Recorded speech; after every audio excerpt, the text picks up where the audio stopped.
Check it out.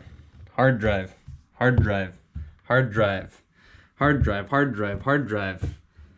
I hope my computer doesn't blow up because of everything that's connected to it right now. So this is what a little glimpse of my editing process looks like. I'm currently editing on a laptop, and my movie Van Boom is being edited in full force. Speaking of Van Boom, check this out. The Kickstarter project is doing great. It's a little bit over a week in. We're 79% funded, and I couldn't be more thrilled. If you guys haven't checked it out yet, go to Kickstarter, search Van Boom, check it out. I don't think you'll regret it. But enough about that. In this video, I want to give you a small little preview of Van Boom. I'm not going to give you too much because for that, you're going to actually have to watch the film, which will be out soon enough.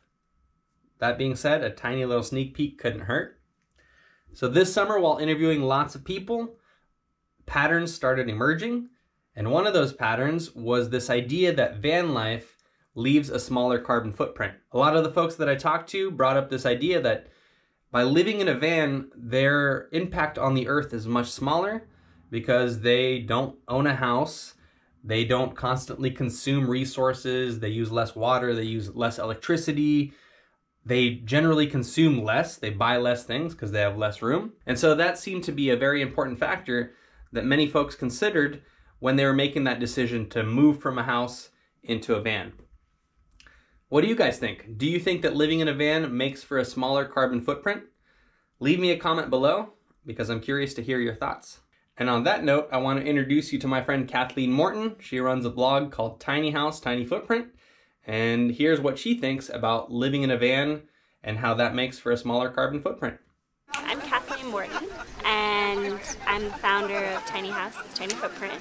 Also a co-founder of Life Diaries. I have a blog where I share stories of people living alternative lifestyles. I'm also working on a book with a publisher right now. It's going to be called Life Diaries, Finding Freedom on the Open Road.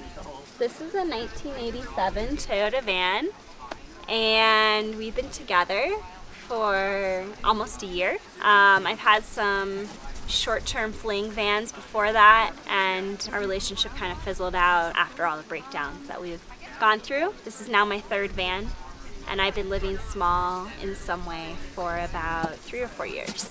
My reason for living small has to do with environmental initiatives.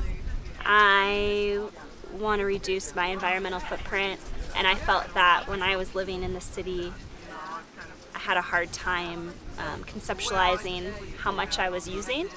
And so van life was a way for me to cut back on my water use, my electricity, connect with nature, and play a bigger role in being an environmental steward. And I think it's definitely done that. I've been more aware, I live more intentionally, and through my social media, I try to encourage people to do the same, even small things, even if they're not living in a van. And next month, July, I am going to be part of a 30-day plastic-free challenge, and I'm encouraging the van life community to be a part of that as well. And so it's a step in the direction of trying to make some change, and I think together as a community, if we all change, we can have a really big impact.